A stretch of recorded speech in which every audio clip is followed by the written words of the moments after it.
warahmatullahi wabarakatuh. Hai everyone, kembali lagi bersama kami. Saya Rahmi Fadila dan saya Fadil Murni. Di sini kami akan membahas mengenai Gordon Allport, yaitu motivasi and personality. Baiklah teman-teman, pada kesempatan ini kita akan bercerita tentang Gordon William Allport. Beliau dilahirkan pada tanggal 11 November pada tahun 1897 di Indiana. Beliau adalah anak keempat bungsu dari pasangan John E. Allport and Nellie Louise Allport. Pada masa mudanya, beliau sangat banyak menghabiskan waktu untuk belajar, membaca, daripada untuk bermain. Sehingga beliau banyak mengajukan atau memiliki pertanyaan-pertanyaan yang berkaitan dengan sesuatu yang religius dan filosofis. Allport, beliau berkuliah di Harvard dengan mengambil konsentrasi psikologi dan ekonomi, dan beliau juga menjalankan karirnya di Turki. Namun saat menjalankan karirnya, beliau mendapatkan panggilan beasiswa ke Harvard. Dengan perjalanan pulang, di perjalanan beliau bertemu dengan Sigmund Freud. Untuk itu, ia sekalian bertanya mengenai ide yang berkaitan dengan hal yang religius dan filosofis, yang selama ini menjadi pertanyaan-pertanyaan. Oleh sebab itu, pertemuannya mempengaruhi pemikirannya. Setelah beliau menyelesaikan pendidikannya, Allport menjadi salah satu tenaga pengajar di Harvard. Beliau mengajarkan mata kuliah psikologi kepribadian mengenai kebersihan dan moralitas, sehingga hal ini yang merefleksikan disposisi personal.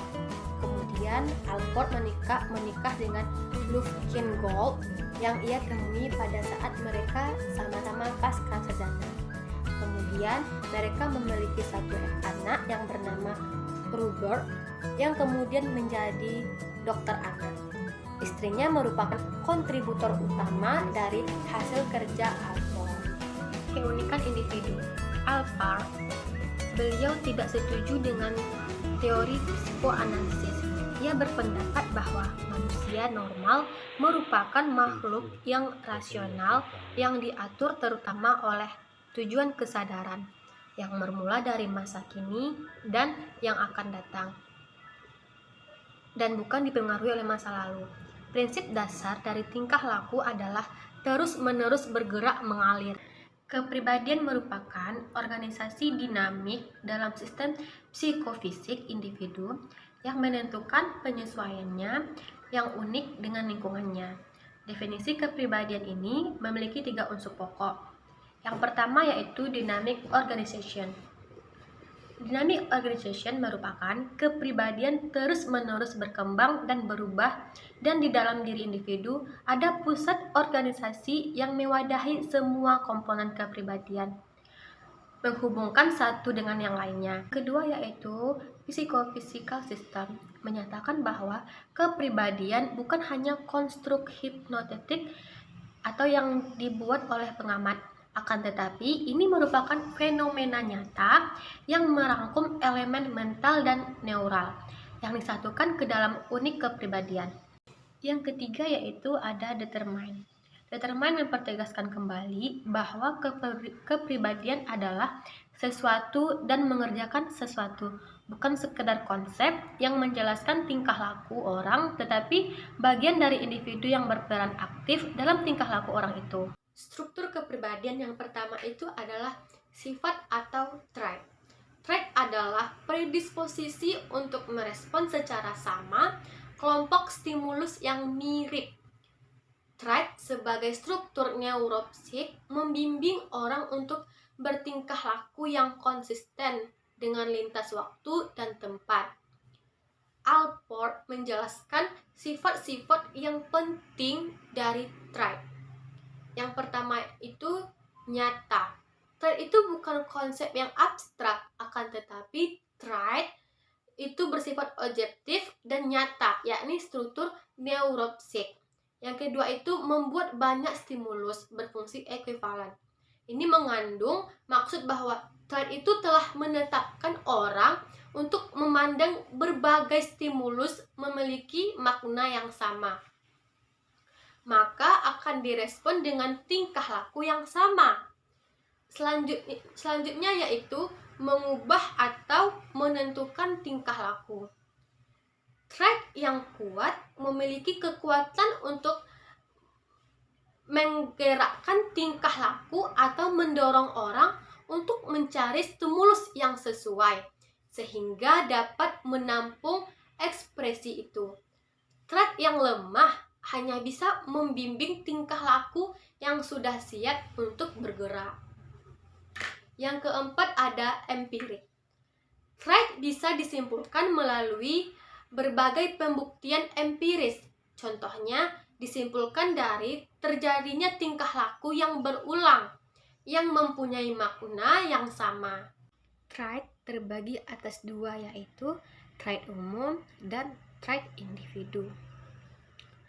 Trait umum merupakan sifat-sifat yang dimiliki secara bersama oleh orang banyak dan dipakai untuk membandingkan orang dari latar budaya yang berbeda. Yang kedua yaitu trait individu. Trait individu merupakan manifestasi trait umum pada diri seseorang, sehingga selalu terlihat unik. Trait individu atau disposisi pribadi memiliki tingkatan general yang berbeda-beda. Ada yang mempengaruhi tingkah laku secara umum, dan ada juga yang mempengaruhi tingkah laku tertentu saja. Yang pertama yaitu disposisi kardinal. Disposisi ini terlihat sangat jelas, tidak dapat disembunyikan karena tercermin pada tingkah laku orang yang memiliki sifat ini. Sifat ini merupakan sifat yang luar biasa khasnya, yang hanya dimiliki oleh sedikit orang. Sifat ini berperan dan mendominasi keseluruhan hidup orang tersebut. Yang kedua, disposisi sentral. Disposisi sentral kecenderungan sifat yang menjadi ciri khas seseorang, yang menjadi titik pusat tingkah lakunya. Disposisi ini adalah sifat-sifat yang biasa ditulis dalam surat rekomendasi yang menjelaskan sifat-sifat seseorang seperti posesif, ambisius, baik hati, senang berkompetisi, atau agresif. Yang ketiga yaitu disposisi sekunder, merupakan sifat yang semakin tidak umum dan kurang penting untuk menggambarkan kepribadian. Disposisi ini kurang menyolok dan biasanya hanya dipakai pada kesempatan khusus. Trait dan konsistensi kepribadian Albert bekerja sama dengan Ortberg menghasilkan perbandingan pengertian tiga, yaitu trait, attitude, dan habitat. Pada trait berfokus pada aspek dari self, generalitasnya sangat umum, memiliki penilaian agak evaluatif, yang contohnya yaitu sosiabilitas. Sedangkan attitude yaitu berfokus pada tersebar di lingkungan, generalitasnya agak umum, penelitiannya sangat evaluatif, contohnya senang atau tidak senang. Sedangkan habit itu berfokus pada respon tertentu untuk stimulus tertentu. Generalitasnya kurang umum, penelitiannya kurang evaluatif, contohnya adalah bersalaman. Motivasi ini memiliki dua ciri teori motivasi. Dari Alport adalah penolakannya terhadap masa lalu sebagai elemen penting, motivasi dan pendapatannya yang kuat mengenai pentingnya proses kognitif seperti tujuan atau intention dan rencana atau planning dari motivasi orang dewasa.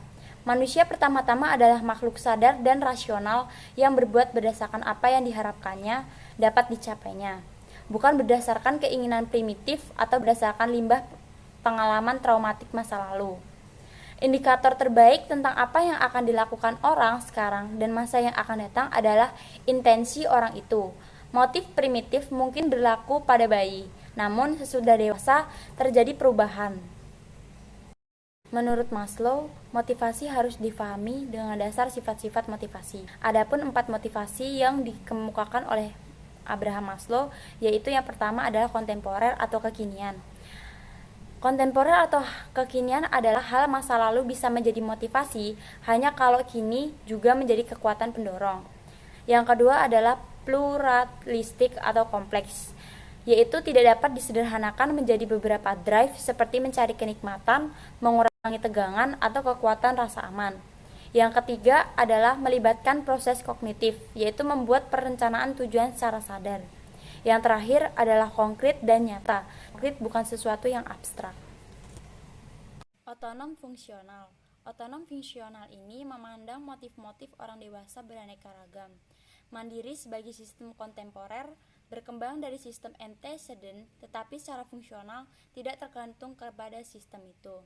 Suatu aktivitas atau tingkah laku mungkin menjadi akhir atau tujuan dari tingkah laku tersebut, walaupun mula-mula terikat dengan alasan lain. Menurut Allport, ada 2 tingkat otonom fungsional. Yang pertama adalah otonomi fungsional terbiasa atau perseveratif fungsional autonomy, seperti adiksi, perbuatan yang diulang-ulang, dan hal-hal yang rutin.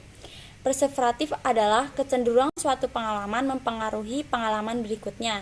Contohnya adalah pemabuk akan minum alkohol tanpa alasan mengapa harus mabuk.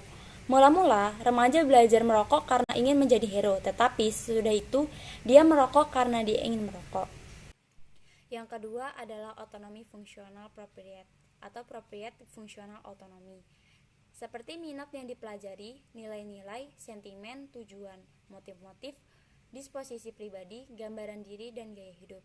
Allport membagi 2 motivasi, yaitu motivasi sadar dan motivasi tidak sadar. Allport menekankan pentingnya motivasi sadar, lebih dari pakar kepribadian lainnya, karena orang dewasa yang sehat umumnya sadar terhadap apa yang mereka kerjakan dan alasan mengapa mereka melakukannya. Namun, Allport tidak mengabaikan eksistensi bahkan pentingnya proses tak sadar.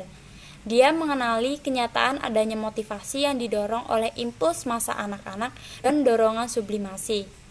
Menurutnya, hampir semua tingkah laku psikosomatik itu terjadi melalui pergulangan otomatis, biasanya menyalahkan diri sendiri dan dimotivasi oleh kecenderungan tak sadar. Tingkah laku semacam itu dorongan sublimasi. Menurutnya, hampir semua tingkah laku psikosomatik itu terjadi melalui pergulangan otomatis, biasanya menyalahkan diri sendiri dan dimotivasi oleh kecenderungan tak sadar. Tingkah laku semacam itu berasal dari masa kanak-kanak dan menjadi tingkah laku kekanak-kanakan pada usia dewasa. Setiap individu yang sehat, kesadarannya mengontrol tingkah lakunya. Tingkah laku yang normal itu fungsional, otonom, dan dimotivasi melalui proses sadar. Terpisah dari motivasi tak sadar sekaligus memiliki pemicu tingkah laku sendiri. Adapun perkembangan kepribadian masa dewasa awal yaitu persepsi, pengakraban diri dengan orang lain, perluasan perasaan diri, objektif diri, keamanan emosional, dan menyatukan filsafat hidup.